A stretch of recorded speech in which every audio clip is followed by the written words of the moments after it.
지난 안식일 저녁에 참 은혜스러웠죠.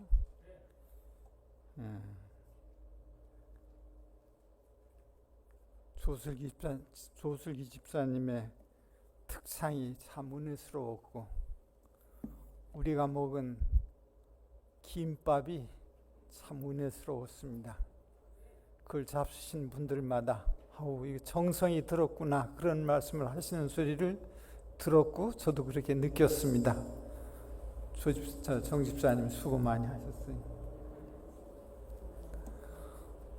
지난 7년 반 동안 허물 많은 목사를 잘 서포트해준 모든 교인들에 대해서 은퇴 목사로서 감사를 느꼈습니다.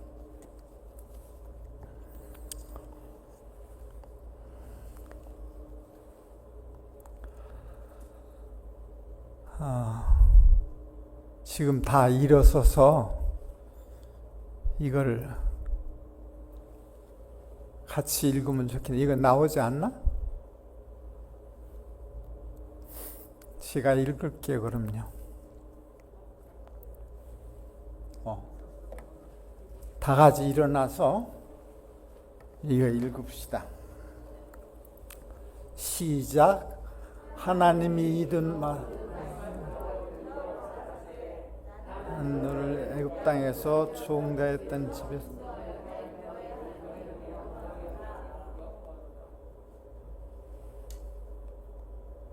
오케이. 1절부터입니다. 너는 나 외에는 다른 신들을 내게 있게 말지니라. 너를 위하여 새긴 우상을 만들지 말고, 또 하늘에 있는 것이나 땅에 있는 것이나 땅 아래에 있는 아무 형상도 만들지 말며, 그것들에게 절하지 말며 그것들을 섬기지 말라. 나 여호와 너의 하나님은 나를 사랑하는 자에게는 예로 3, 4대까지 이르게 하거니와, 나를 사랑하고 내 계명을 지키는 자에게는 1000대까지 은혜를 베푸시느니라. 그 다음에 하나님 여호와의 이름을 망령 때 일컫지 말라. 나 여호와의 이름을 망령 때 일컫는 자를 죄 없다 하지 아니하리라. 안식일을 기억하여 거룩히 지키라. 엿새 동안은 힘써 내 모든 일을 행할 것이나, 제7일은 너의 하나님 여호와의 안식일인즉 너나 네 아들이나 네 딸이나 네 여종이나 네 남종이 내 육식이나 내 문 안에 유하는 객이라도 아무 일도 하지 말라. 이는 엿새 동안에 나 여호와가 하늘과 땅과 바다와 그 가운데 있는 것을 만들고 제7일에 쉬었습니다. 그러므로 나 여호와가 안식일을 복되게 하여 그날을 거룩하게 하였느니라. 네 부모를 공경하라. 그리하면 너의 하나님 나 여호와가 내게 준 땅에서 네 생명이 길리라. 살인하지 말지니라. 도둑질하지 말지니라. 네 이웃에 대하여 거짓 증거하지 말지니라. 네 이웃의 집을 탐내지 말지니라. 이웃의 아내나 그의 남종이나 그의 여종이나 그의 소나 그의 낙이나 무릇 내 이웃의 소유를 탐내지 말지니라. 감사합니다. 앉으세요.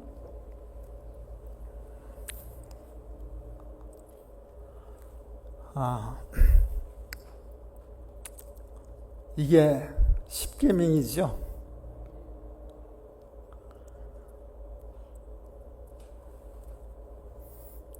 이거를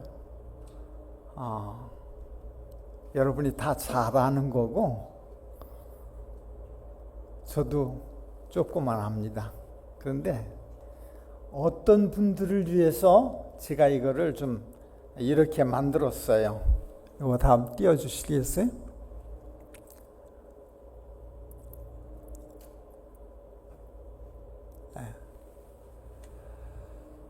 로마서 13장 보면 율법의 완성은 사랑이라 그렇게 말씀하셨어요. 예, 사랑을 하나님은 사랑이시지. 사랑을 사람들이 알기 쉽게 어떤 마태복음에 보면 어떤 율법사가 예수님한테 물었어요. 율법에 대해서. 그러니까 예수님께서 몸과 마음과 뜻과 정성을 다해서 네 하나님을 사랑하고 네 이웃을 네 몸처럼 사랑하라고 하는 하나님에 대한 사랑과 사람에 대한 사랑으로 구체화시키셨습니다. 그런데 이 하나님에 대한 하나님의 사랑이라는 것을 좀 더 세부적으로 나타내는 것이 십계명이에요. 첫째 계명서부터 넷째 계명까지가 적어도 하나님을 사랑하면 어떻게 하는 것이 하나님에 대한 사랑인지를 알기 위해서 구체화하셨어요. 나 위에 다른 신 두지 말라. 너를 위해서 우상 만들지 말라.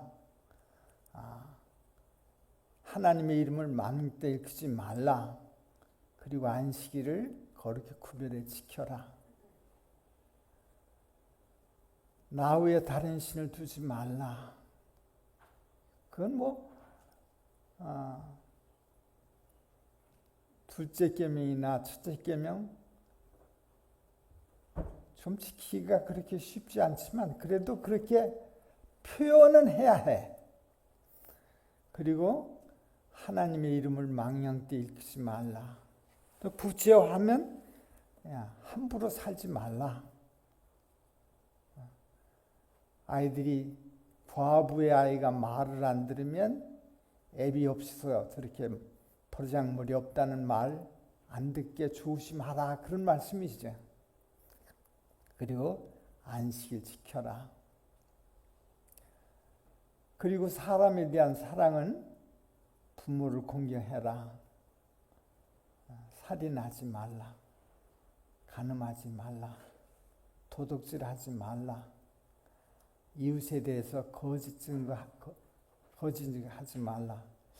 지난번에 새벽기도 하면서 내가 이거를 좀 한마디 했더니 우리 주디가 깜짝 놀래더라고.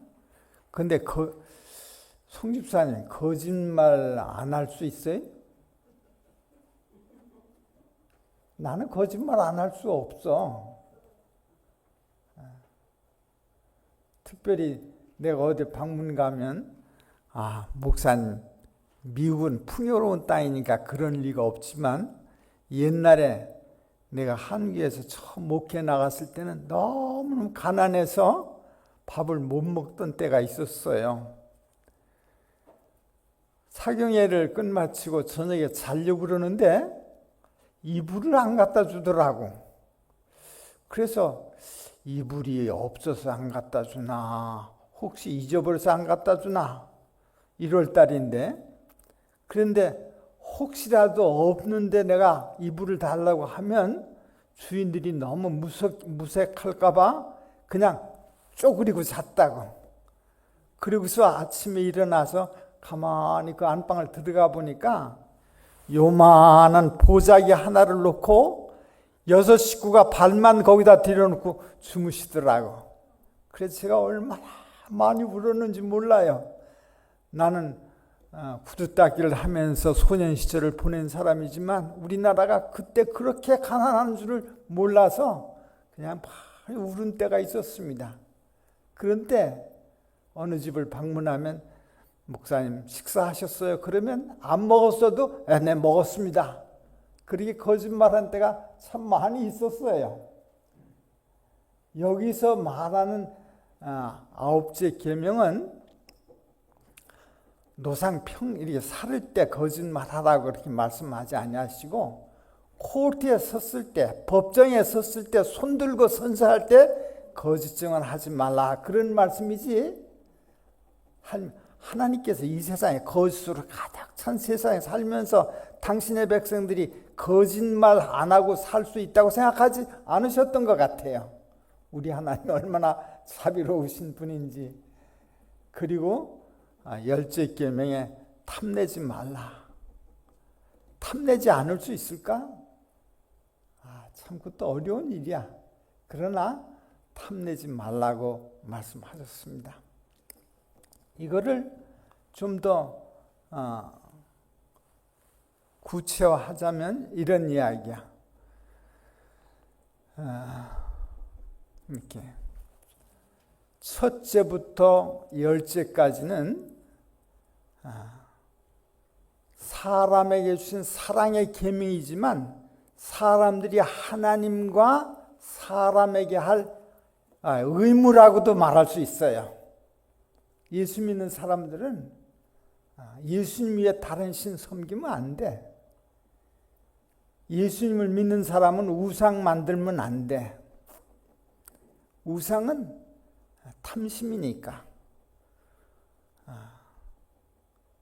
돈도 너무 사랑하면 우상일 수 있으니까, 야, 돈보다는 나 더 사랑해라. 그래야지 네가 행복해져. 함부로 아까 아브라함에 대해서 이야기했는데 창세기 12장에 보니까 아브라함에게 복을 비는 사람은 복을 받을 것이다 그랬어요. 그래서 제가 이걸 읽으면서 모든 사람을 다 아브라함으로 생각하고 복을 빌어주면 그 복이 나한테 돌아온다고 하는 것을 배우게 되었어요. 여러분, 우리 피차 다 하나님의 사랑을 전달하는 사람들이기 때문에 아브라함이야. 그래서 복을 빌읍시다. 하나님께서 저 사람을 위해서, 저 사람을 아브라함을 생각하고 복을 빌면 그 복을 내게 허락하시겠다고 약속하셨으니까 복 받는 건 그렇게 어려운 일이 아닌 것 같아.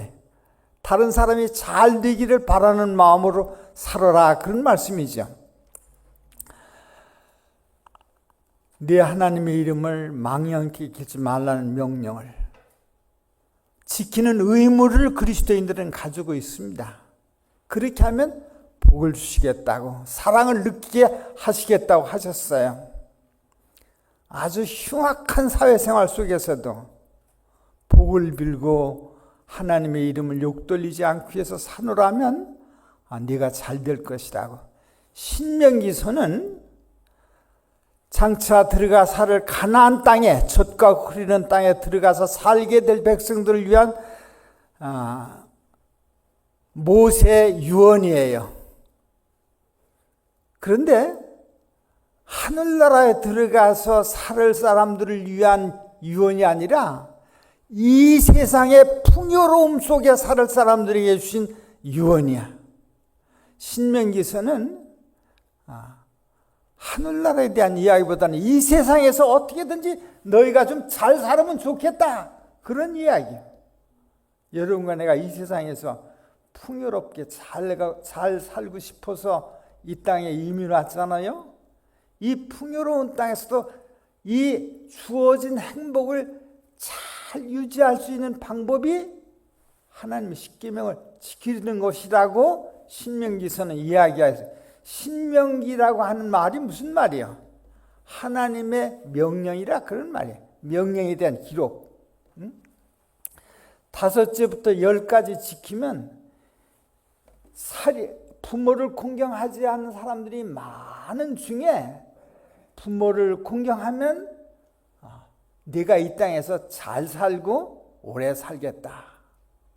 이 세상이 너무 죄가 많고 유행병이 많고 사고가 많기 때문에 꼭 이대로 지켜지지 않는 것들을 많이 보게 됩니다. 그래도 정상적인 삶에 있어서 부모를 공경하면 복받겠다 그랬어. 복받는 일이, 부모를 공경하는 일이 쉽지 않은 세상에 우리가 사실 살고 있어요.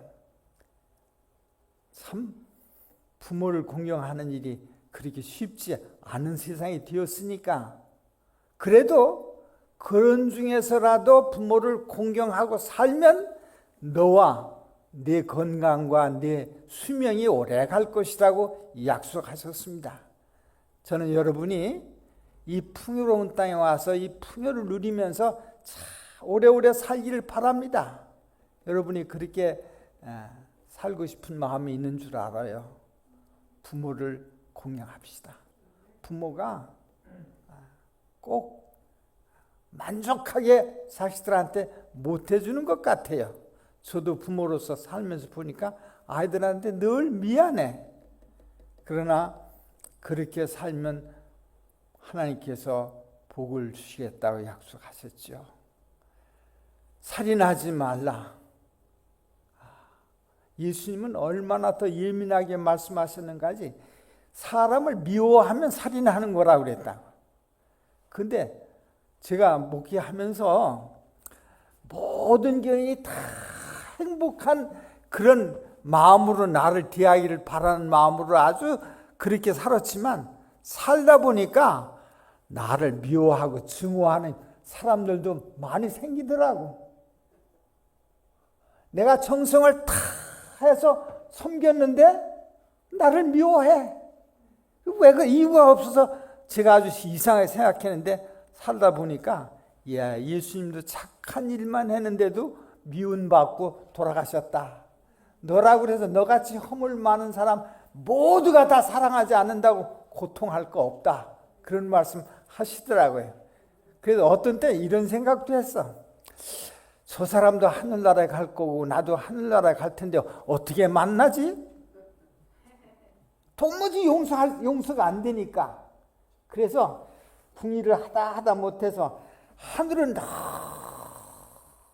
너무 크기 때문에 내가 미워하는 사람은 저기다 두고 나는 저기다 두고 만나게 하지 아니하심으로 살게 하지 않을까, 그런 생각을 할 만큼 내가 고통을 느낀 때가 있었어요. 그러나 사람을 창조하시고 재창조하시는 하나님께서 그렇게 살아야 할 이유를 설명하실 것이고 거기 가서 어깨동무하고 살게 하실 것이니까 지금 걱정할 필요가 없지, 그렇게 생각하고 살고 있습니다. 모든 사람이 여러분을 다 사랑하기를 기대하는 것은 이상한 일이야.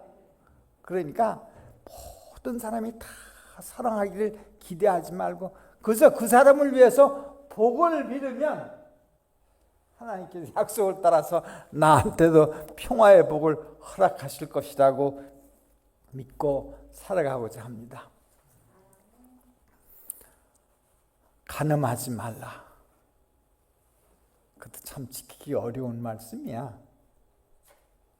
마음의 음욕을 품기만 해도 간음이라.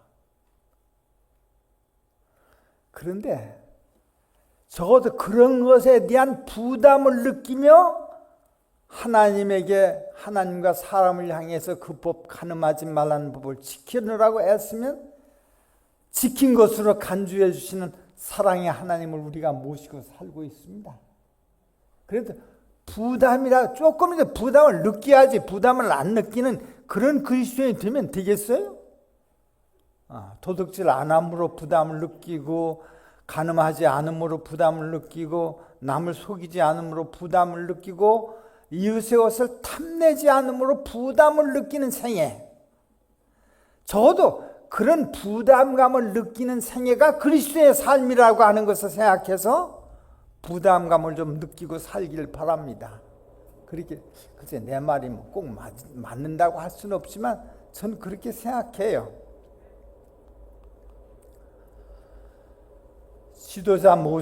지도자는 백성에 의해 선택되는 것이 아니라 하나님께서 일방적으로 선택하시는 것입니다.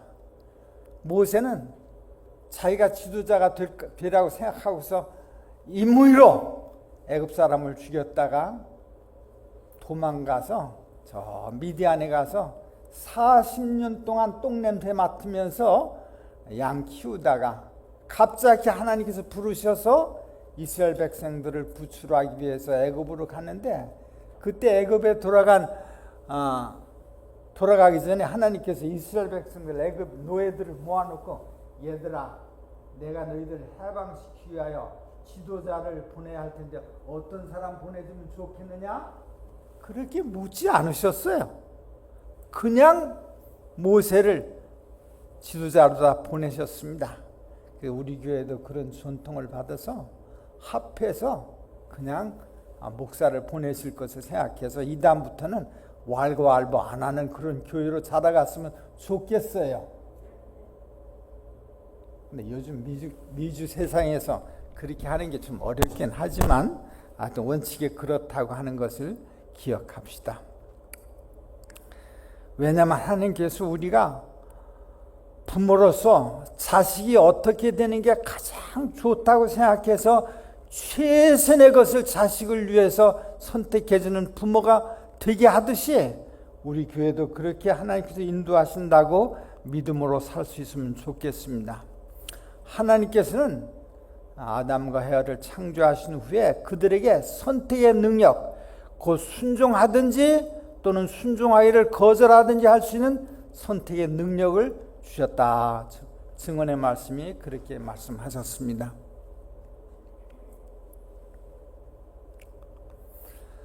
우리가 하나님의 자녀의 영광스러운 자유를 누리기 위하여 죄의 속박에서 놓이고 못 놓이게 되는 것은 우리 선택에 달려있다. 하나님께서 우리에게 십계명을 주셨어요. 십계명을 주시고 우리에게 자유의지를 주셔서 선택하든지 선택하지 않든지 하게 하심으로 우리가 행복할 수 있든지 불행할 수 있는 자유를 허락하셨어요. 불행하게 되는 것도 자유야. 그렇지만 하나님께서 우리가 순종을 거부함으로 불행하게 되기를 원하지 않으십니다. 아주 행복하기를 원하세요. 하나님께서 사람에게 선택권을 주셨으니 그들은 그것을 사용할 것이다. 정로의 계단에 말씀하셨습니다. 여러분이 다 미국의 풍요로운 땅에 이민 오기로 선택하셨기 때문에 여기 오셨습니다. 하나님께서 주신 계명을 순종하기로 선택하시기 바랍니다. 그것이 꼭 즐겁지 않을 수도 있어요. 그래서 지금 조장로님께서 특창하시고 아까 우리가 찬미를 부른 대로 십자가를 지고 따라가는 일은 쉬운 건 아니지만 주께서 주신 사랑의 의무를 선택해서 가는 것은 우리의 행복을 위한 하나님의 최선의 방법입니다. 예수님께서 십자가를 지고 가실 때 너무나 힘들으셔서 쓰러지셨어요. 그 쓰러지신 곳마다 표를 만들어 놓고 관광객들이 거기 가서 여기서 예수님께서 첫 번째 넘어지고 저기서 두 번째 무너지고 저기 세 번째 넘어지셨다고 그런 표시하는 곳을 관광객들이 지나가면서 보는데 그때 구경꾼 하나가 있었어. 구레네 사람 시몬이 지나가다가 로마 군인이 너 이리 와. 그때 로마 식민지에서는 로마 군인들 누구든지 불러내면 갈 수밖에 없다고. 너 이제 이 사람의 짐을 좀 지고 가라고. 그게 아주 힘들고 고통스러운 일이었지만 그 어려운 십자가를 지고 갈 수밖에 없는 운명에 놓여졌다고. 그래서 십자가를 지고 가는데 그 후에 기록 가운데 그것은 그에게 큰 축복이 되었다. 여러분, 예수 믿는 게 좀 부담이 되시더라도 예수 믿으십시오. 예수 믿는 게 좀 거칠더라도 살아보니까 이 세상 뭐 별거 아니지 않아. 결혼식 할 때는 아주 여자들이 얼마나 예뻐요. 화장 안 해도 예쁜데 신부로서 화장한 모습은 참 예쁘더라고. 그렇게 화려하게 결혼식 했지만 살다 보니 아들 딸 낳고 살다 보니까 병들고 사업 비즈니스 망하고 여기서 이사 다니다 보니까 고생이 말로 말할 수 없어. 좋은 땅이라고 이사 와서 살아보지만 별거 아니고 우리에게 늙음이 있고 죽음이 기다릴 뿐이야. 이 세상에 행복하면 또 얼마나 행복했어요. 행복하기를 바라지. 좋은 집에 살으나 뭐 나쁜 집에 살으나 매일 보내기는 마찬가지더라고요. 제가 캘리포니아 살다가 아틀란타로 전군 오게 돼서 집을 팔고 이사 오니까 그때는 파른 집보다 1원이라도 비싸면 33%의 세금을 내야 해. 나도 33%면 보통 적은 돈이 아니더라고. 그래서 전략하기 위해서 파른 집보다 1000불 비싸게 집을 샀더니 4,300스퀘어피트짜리 좋은 집을 좋은 동네다 샀어요. 그런데 목사가 좋은 집에 살으니까 말이야, 어떤 신자가 와서 돈 빌려달라고 그러더라고. 집에 돈 다 들어가서 돈 없는데 빌려줄 돈 없다 그러니까, 이렇게 좋은 집에 살면서 목사가 돈도 안 빌려준다고 화를 내는데 몸을 어디다 둬야 할 바를 모르겠더라고. 여러분, 목사는 좋은 집에 살아도 부담스럽고 나쁜 집에 살아도 뭐 별거 부담이 없어요. 여러분, 인생은 그런 거야. 그런 인생 사는 동안에 예수님께서 이 계명을 지켜서, 얘들아, 내가 준 이 계명을 선택해서 부담감을 느끼고 지켜라. 그러면 이 세상에 사는 동안에 행복하다. 여러분, 나는 한 사람의 인간으로서도 여러분이 행복하기를 바랍니다. 근데 하나님께서는 얼마나 우리가 행복하기를 원하시겠어요. 내가 하기 싫어도 예수 믿으십시오. 제가 누구한테 말씀하는지 아시겠죠? 예수 믿으시죠. 그래야 내가 잘 되고 내가 주는 인생의 부담을 하나님께서 덜어주시고 내 자손들에게 잘 해주겠다고 약속하셨어요. 원수가 너를 공격하기 위해서 한 길로 들어왔을지라도 7길로 흩어져 버리겠다고. 네 원수 없게 하시겠다고. 우리는 병이 원수일 수도 있다고. 가난이 원수일 수도 있어. 일가 친척이 원수일 수도 있다고. 이런 모든 원수들이 나를 공격해 올 때 네가 내 말을 지키면 내가 그 원수들에게서 너를 쫓아주겠다. 하나님, 이 큰 질병, 팬데믹, 유행병에서 나를 지킬 수 있는 건 마스크도 아니고 예방주사도 아니야. 사실 하나님의 보호하심이 나를 지킬 수 있다고. 너무너무 악한 세상이기 때문에 하나님의 신이 점점 이 땅을 떠나고 계시기 때문에 하나님의 백성들도 위험해서 빠져나올 수 없을 수 있어요. 질병에 걸려서 죽을 수도 있다고. 그러나 이 땅에서 하나님께서 당신의 명령을 지킨 사람들에게 영생을 약속하셨습니다. 사도 바울이 그렇게 예수 잘 믿었지만 편안히 죽었어요? 아니야. 비참하게 돌아가셨지만 그가 가진 소망이 오늘을 살아가는 우리에게 얼마나 큰 희망을 주고 있습니까?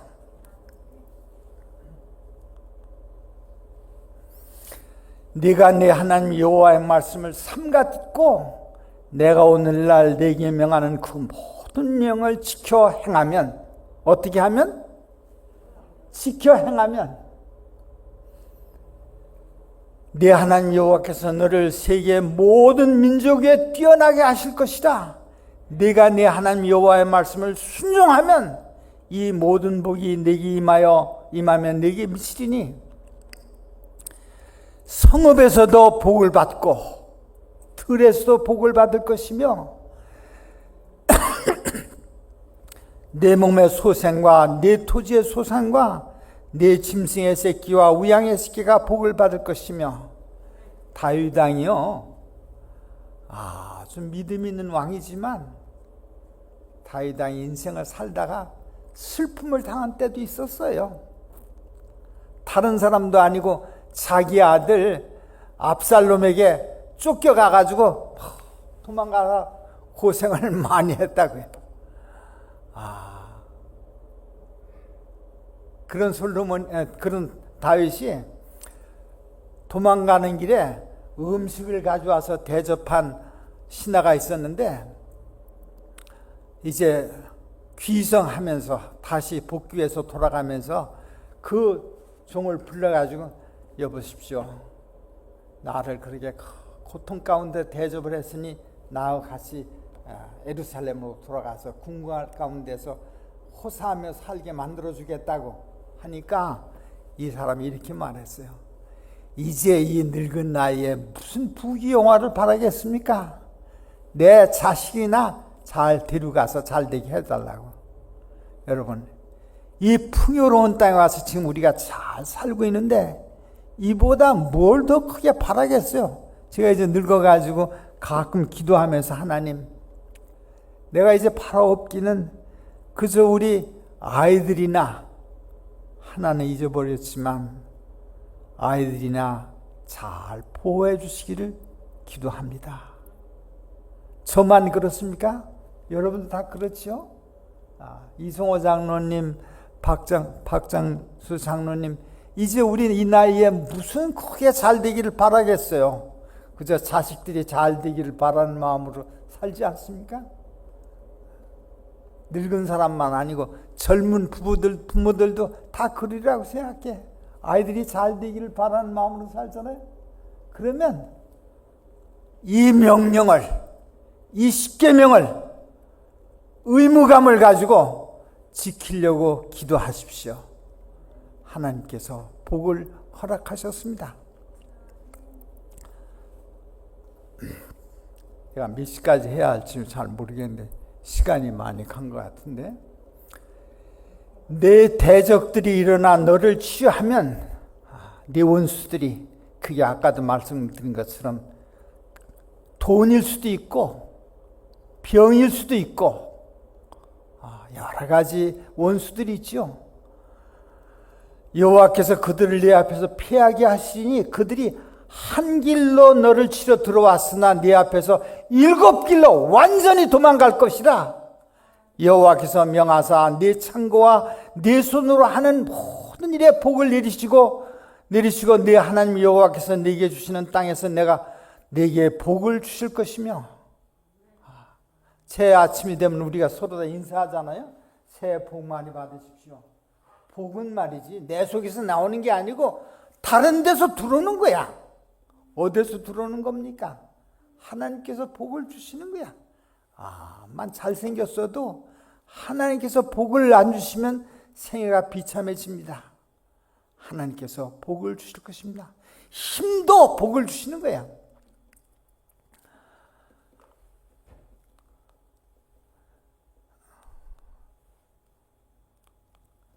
내가 네 하나님 여호와의 명령을 지켜 그 길로 행하면 여호와께서 네게 맹세하신 대로 너를 세워 자기의 성민이 되게 하시니. 여러분, 성민이 되게 하시는 것은 하나님의 명령을 지키는 사람들이 되도록 하시기 위함입니다. 이스라엘 백성들이 애굽에 종도로 살 때 무슨 안식일을 지켰겠어요? 매한도상 매 맞으면서. 내가 안식일 지키다 형무소 가보니까 다른 사람들은 나 안식일 지키다 형무소 간 것 같지만 형무소 안에 들어가서 안식일 매 맞으니까 아이고 아파 하다 보니까 안식일이 거룩한지 안 거룩한지 모르겠더라고. 그런 백성들, 훈련소에 가서 말이지, 화장실에 가서 이렇게 앉으면 모자 잊어버린 먼저 들은 사람들이 화장실에 앉아있는 내게 와서 모자를 뺏어가. 그 모자 뺏기면 빠따를 맞을까 안 맞을까? 그 옛날에. 그러니까 조장로 그때는 어떻게 했어? 모자? 다른 데가 뺏어와야 해. 어떻게 도둑질 안 할 수 있어? 그게 너의 생애고 이 세상의 생애야.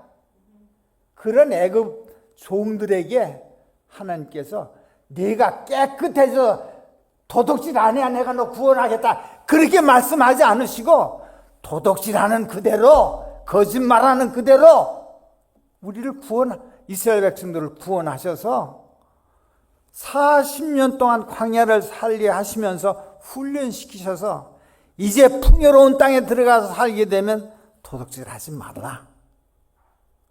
여러분, 이제 여러분이 다 내가 풍요로운 땅, 젖과 꿀이 흐르는 땅에 와서 살고 있습니다.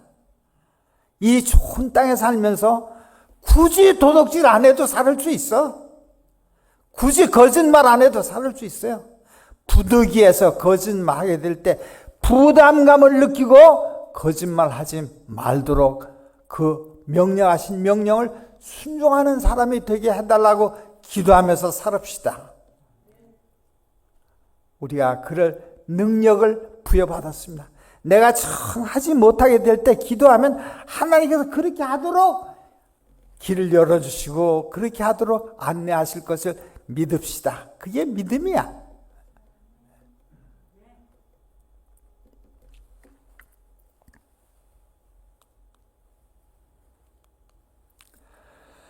여호와께서 너를 위하여 하늘의 아름다운 보고를 열으사 네 땅에 때를 따라 비를 내리시고 네 손으로 하는 모든 일에 복을 주시리니 네가 많은 민족에게 꾸어줄지라도 너는 꾸지 아니할 것이요 여호와께서 너로 머리가 되고 꼬리가 되지 않게 하시며 위에만 있고 아래에 있지 않게 하시리니 오직 너는 내가 오늘날 네게 명하는 네 하나님 여호와의 명령을 듣고 지켜 행하며 내가 오늘날 너에게 명하는 이 말씀을 떠나서 좌로나 우로 치우치지 아니하고 다른 신을 따라 섬기지 아니하면 이와 같으리라. 여러분, 하나님께서 우리를 행복하게 하기를 원하십니다. 하늘나라 가기 전에 이 세상에서라도 행복한 미소를 지니기 원하십니다. 좀 그게 어려울 때도 있어. 자식이 아파서 고생하면 어떻게 마음이 아파서. 그런데 그럴 때라도 그것을 극복할 수 있는 힘을 주시겠다. 그 이유를 다 설명하지 못해도 하나님께서 사랑이라는 것을 느끼고 그걸 극복할 수 있는 힘을 하나님께서 허락하실 것입니다. 매를 맞아도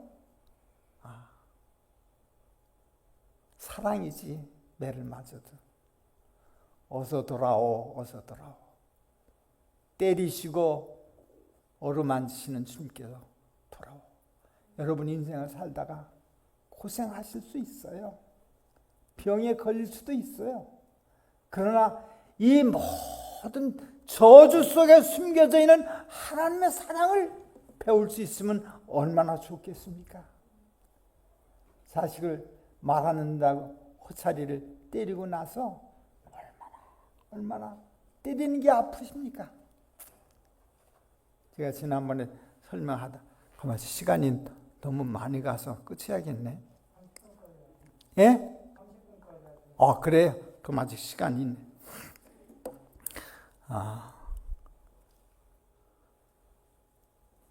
조장로님하고 내가 이야기하면서 위선을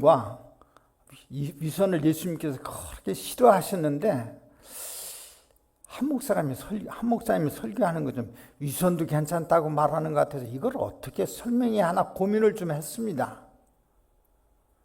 그래도 제가 그렇게 위선이라도 했으면 좋겠다는 생각 때문에 이 이야기를 합니다. 여기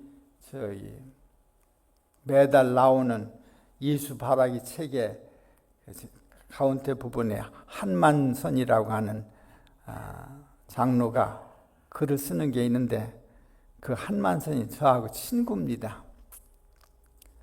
제가 형무소에 있을 때 면회 와준 좋은 친구인데 지금도 제 딴에는 야, 내 친구 가운데 너 하나밖에 없어 라고 말할 정도로 다 그렇게 친한데 그 친구가 저 어느 교회 선교회장을 했었는데 내가 선교회장 하는 이 교회 선교회장 하는 이유는 하평장애를 불러다 설교시킨다는 조건으로 한다. 그렇게 해서 장로를 했다 그래요. 근데 그 친구한테 설명을 하면서 이런 설명을 했어요. 김봉호 목사님이 딸 둘을 가지고 있는데 연년생이야. 그래서 저희하고 같이 있는 동안에는 그 아이들이 7살, 8살 되었을 텐데 그 큰딸 아이가 말을 안 들었어요. 8살, 7살 때 말 안 듣잖아요. 그래서 호차를 들고 때리기 시작해서 때리면서 너 잘못했다고 해! 그 아이가 빨리 잘못했다고 했으면 일이 끝날 텐데 이 녀석이 매를 맞을 때마다 이를 악물고 잘못 안 했어요! 그러니 이거 어디 집사님은 그때 그만 때립니까?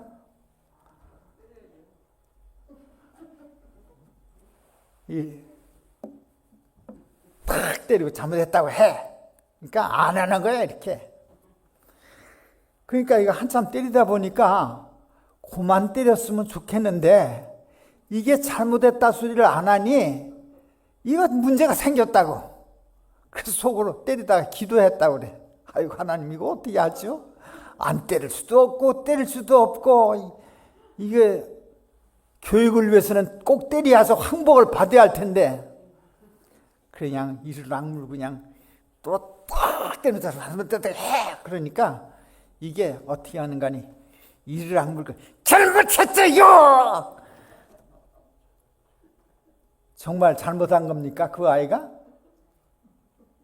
매 못 이겨서 잘못했다고 억지로 그렇게 했는데 저 연장으로 지나가는 거 보니까 생각나네.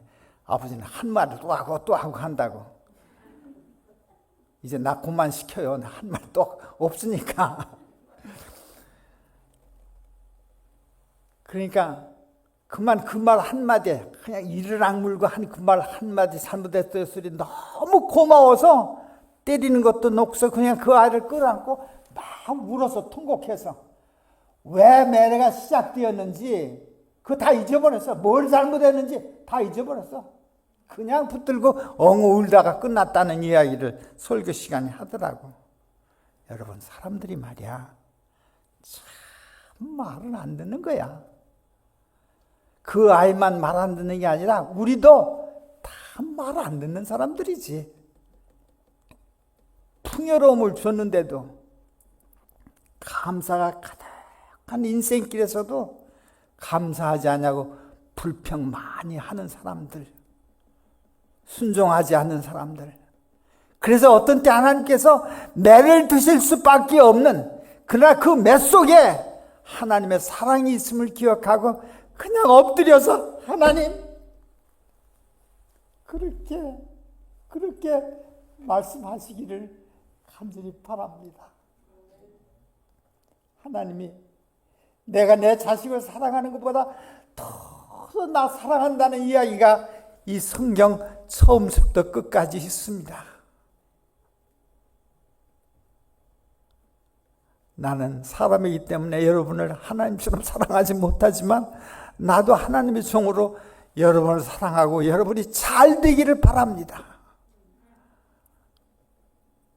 여기 오늘 김경수 집사님 저기 오셨는데 김경수 집사님이 그 큰 코로나 19의 위험에서 보호해 주기를 떠날 기도하고 얼마 전에도 기도하고 어젠가 그저께도 또 기도하고 아이고 오늘 오셔서 김경수 집사님이 뭐 내가 그렇게 기도하는 줄 알았겠어? 몰랐지.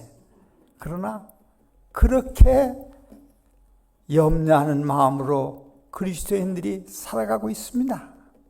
침례 안 받으신 분들은 그냥 형식상으로라도 내가 그렇게 원하지 않을지만 내 사위가 그렇게 원하고 내 딸이 그렇게 원하고 교인들이 원하고 목사님이 원하니까 그저 싫어도 받아주는 마음으로 살으시기를 바랍니다. 그렇게 하면 하나님께서 내가 잘못 안 했어도 잘못했어요! 그렇게 해도 너를 사랑해서 너와 내 자식에게 복을 내리시겠다고 약속하셨습니다. 그 하나님의 약속을 믿고 살아갑시다.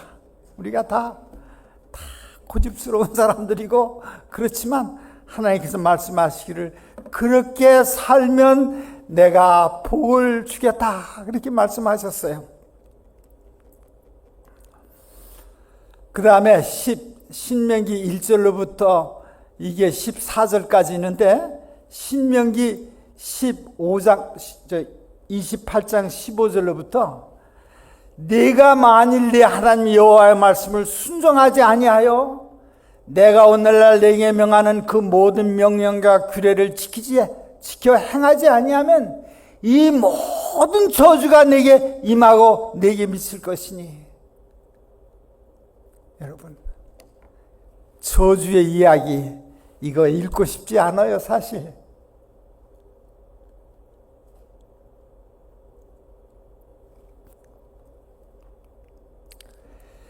내가 성읍에서도 저주를 받으며 들에서도 저주를 받을 것이요 또 내 광주리와 떡반죽 그릇이 내 쌀떡이 저주를 받을 것이며 내 몸의 소생과 내 토지의 소생과 내 우양의 새끼가 저주를 받을 것이며 내가 들어와도 내가 나가도 저주를 받으리라. 내가 악을 행하여 그를 잊어버리며 내 손으로 하는 모든 일에 여호와께서 저주와 공구와 견책을 내리사 망하여 속히 파멸하게 하실 것이다. 여러분, 난 여러분이 망하기를 원하지 않습니다. 아니, 내가 원하는 것이 아니라 여호와 하나님 여러분을 이 땅에 창조하셔서 이 땅에 이민 오게 하시고 풍요롭게 살게 하신 하나님이 우리가 망하기를 절대로 바라지 않으십니다. 혹시 어려움이 오면 하나님께서 이 어려움 속에서 하나님의 사랑을 배우게 하시기 위한 사랑의 섭리가 있구나 생각하고 하나님께 모든 것을 털어놓고 감사하면서 받은 저주도 감사하면서 하나님께 돌아가시길 바랍니다. 사실 하나님의 채찍은 사랑이야. 그래서 슬픔이 왔을지라도 그 슬픔을 통해서 하나님께 영광이 되고 내와 내 이웃들에게 큰 복의 통로가 되도록 그렇게 해주셨습니다.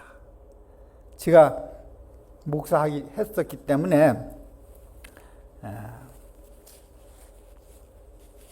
남편을 잃은 부인들이나 자식을 잃어버린 사람들을 위하여 장례식 집례들을 적지 않게 했어요.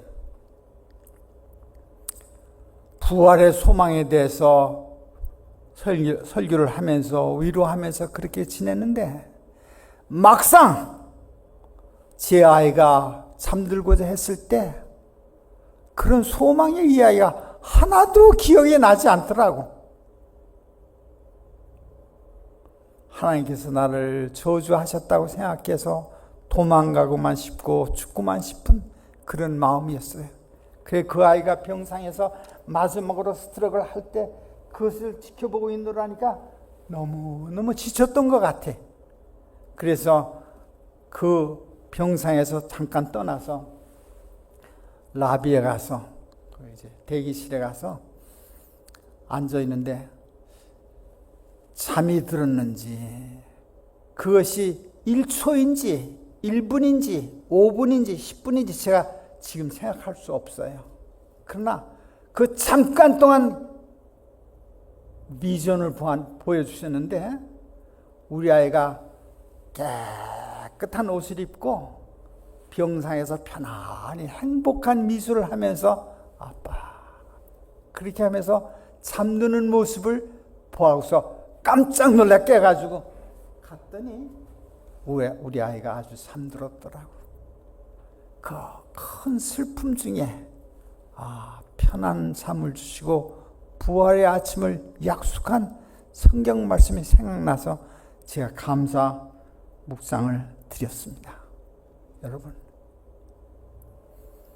제 아이가 떠난 슬픔이 저와 제 아내에게 커다란 슬픔이었지만 하나님께서 지금까지 믿어왔고 사람들에게 주었던 위로의 소망의 이야기가 헛된 것이 아니고 그것이 참된 내 것으로 타고 오게 하셨음을 인해서 찬송과 감사를 드렸습니다.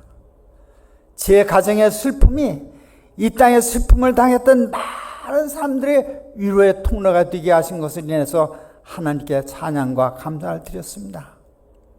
저 바벨론에 붙들려 갔던 포로 목사 에스겔은 그 큰 외롭고 슬픈 고통스러운 포로 생활 가운데서 사랑하는 아내를 잠드는 것을 주께서 허락하셨습니다.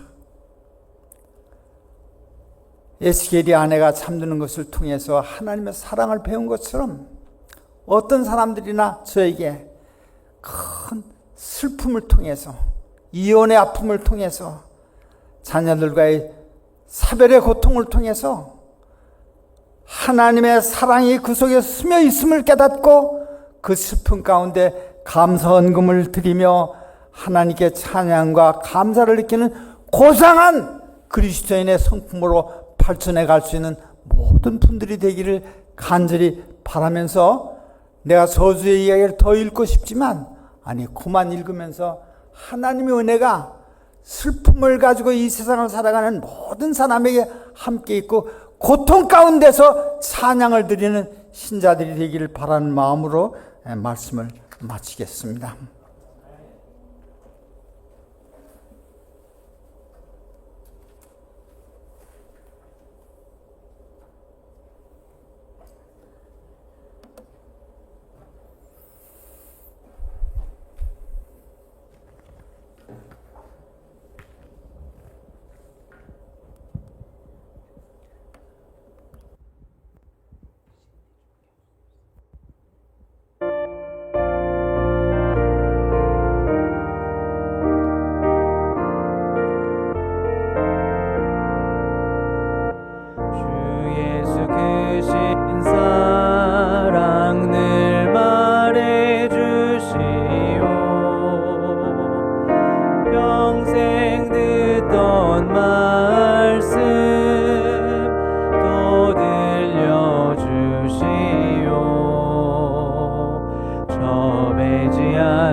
평생 듣던 말씀 주 예수 크신 사랑 또 들려주시오.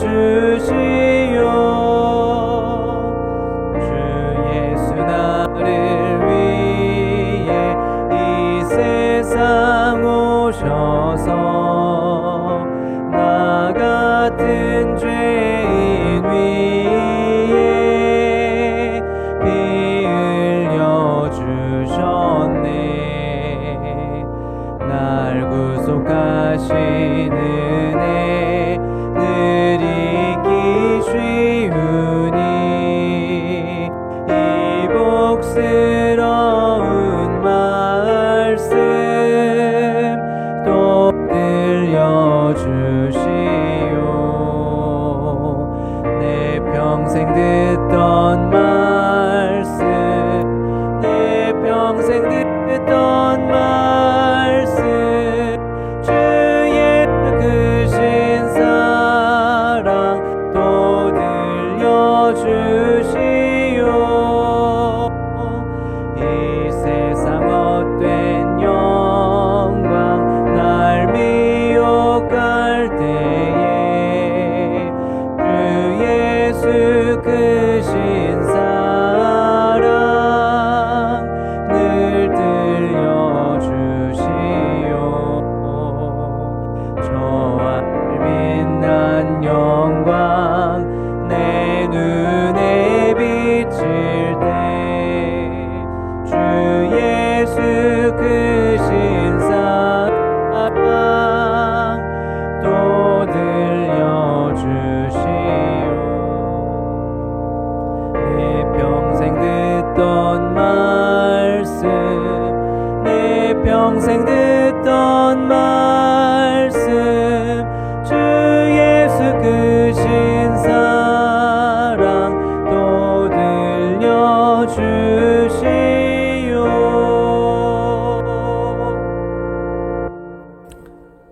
지금은 아버지 하나님의 다함이 없는 사랑과 우리 주 예수 그리스도의 그 피 흘리신 사랑의 공로와 성령의 감화 감동하심이 오늘 이 어려운 인생길을 살아가는 하나님의 백성들에 임재하셔서 말씀을 순종하고 명령을 지키는 그리스도인 삶을 살아갈 수 있도록 성령이 내재하시기를 하늘과 땅을 지으시고 우리를 구원하신 우리 주 예수님의 이름으로 간절히 축원하옵나이다.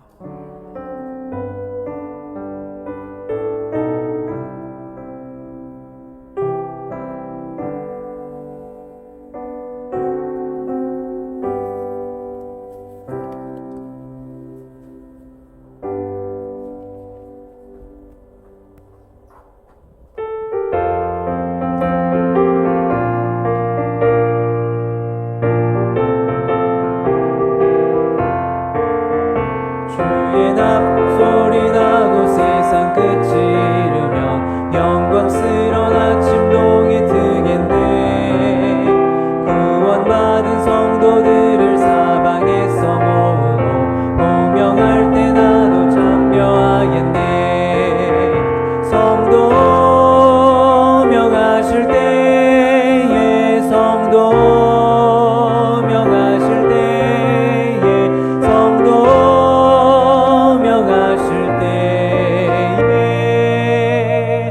나도 거기 가서 참여하겠네.